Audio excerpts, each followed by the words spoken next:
Another Nintendo Direct is come and gone, and while much of it focused on previously announced games, there was one new game revealed at the very end, Kirby on 3DS. And while there isn't a whole lot to go on from this minute of gameplay, that won't stop us from breaking out the old analysis machine to see what hidden details we can find. So let's get started. Kirby's happy to be back, as we even get a little wave from the pink buff ball to welcome us to his game as the trailer begins. But what's interesting is that Kirby is flying around a giant Beanstalk, a level motif that's only shown up twice before in a Kirby game, Beanstalk Park in Kirby Air Ride, and Big Bean Vine in Kirby's Epic Yarn, neither of which featured Kirby's classic gameplay. It's unclear what this could actually mean for the game, but the Beanstalk does hold another mystery. In this image released for the game, you can see what looks to be a small sprout of that same Beanstalk. We say sprout because in the background you can see a huge field, but during Kirby's introduction, the background is nothing but clouds. So it's safe to say that this little sprout is what will eventually become the actual level. The question is, how? Well, the only likely culprit would be the strange object growing at the end of the Beanstalk sprout. But what is it? A giant seed? Or maybe some kind of suspended water droplet?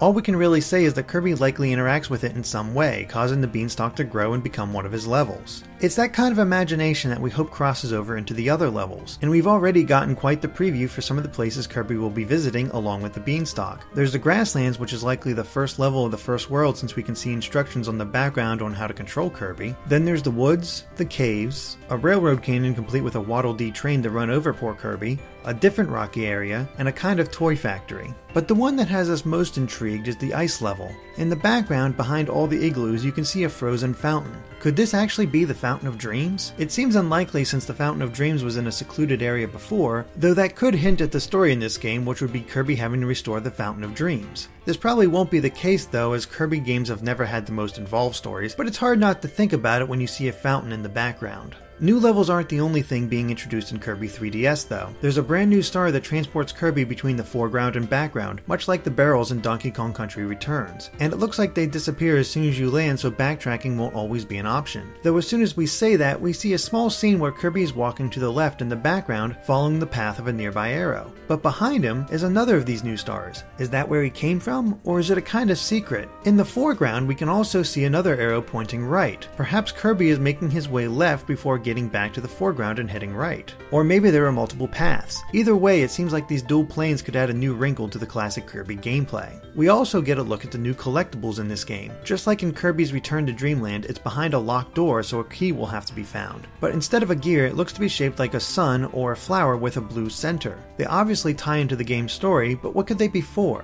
The biggest mystery though is Kirby's new super suction ability. Return to Dreamland introduced the concept of super abilities, but this goes beyond that where Kirby himself is powered up. But what purpose does it serve? All we see him using it for is to suck up a tree. It could be for clearing a path forward, but that seems too simplistic, even for Kirby. That tree does resemble Wispy Woods, though it doesn't have his face on it. Still, could this new super suction allow Kirby to take the abilities of bosses? It would certainly be a first. Of course, this is a Kirby game, so there's a ton of returning elements along with all the new ones, though many of them have a kind of twist, such as the swinging Waddle Dee, back from Return to Dreamland, except this time he's swinging forward and backward rather than left and right. It's a super small thing, but it will show off the new 3D effects. Along with Waddle Dee, we see the return of Bronto Burt, Sparky, Blade Knight, Blatzy Cannons, Hothead, Knuckle Joe, Kabu, Waddle Doo, Poppy Brothers Jr., Big Waddle Dee, and an all-yellow Needless. And like the swinging Waddle Dee, some of them have new tricks, such as Blatzy Cannons rotating toward Kirby to continue shooting at him, Needless jumping to the foreground when Kirby does, and Poppy Brothers Jr. throwing bombs from the background to the foreground. But of course, there's the most terrifying enemy of all, Waddle Dees on skis. Ah, it's just too dang cute. Of course, these enemies also confirm the return of many of Kirby's abilities, a few of which we even got to see in action. It looks like Sword Kirby, Spark Kirby, Needle Kirby, Fire Kirby, Fighter Kirby, Ice Kirby, Beam Kirby, Bomb Kirby, and Ninja Kirby are all coming back, and they seem to have the same variety of moves featured in Return to Dreamland, with Kirby's upward sword strike, his fighting combos, and even his ice suction move all returning. But there is one new enemy along with a new ability, the Beetles and Beetle Kirby. It should be noted though that Beetle Kirby seems to work almost exactly the same as Suplex Kirby, which hasn't been seen since Kirby Superstar Ultra. It's also possible that this new Beetle ability may add several new moves to Kirby's arsenal. A larger Beetle also appears as a mid-boss, so it's unclear whether Kirby can get the Beetle beetle ability only from this boss or also from the smaller beetles. Okay, we're almost done here, but there are still two things worth pointing out. For one, there's a question mark above the Poppy Brothers Jr. in the background. Why? It couldn't really be a hint since it doesn't seem like Kirby can get back there. Is it something else entirely? And finally, it should be pretty obvious by now that this is almost certainly a direct sequel to Return to Dreamland, since the style and many of the gameplay elements match it so closely. Does this mean multiplayer is coming back too? It very well could if we look at Kirby's life bar. We see it says Kirby's name as well as a little symbol to show what power he's using. Well, why does it list his name at all?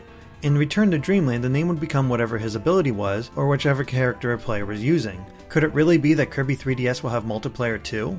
It would certainly be a cool addition. With that, we've uncovered all we could on Kirby 3DS. Of course, if we missed anything, please let us know in the comments. If you liked our analysis, be sure to like us on Facebook or follow us on Twitter at GameXplain. They're even easy to click on links in the description below. Thanks for watching and be sure to stay tuned to GameXplain as we cover more on Kirby and other things gaming too.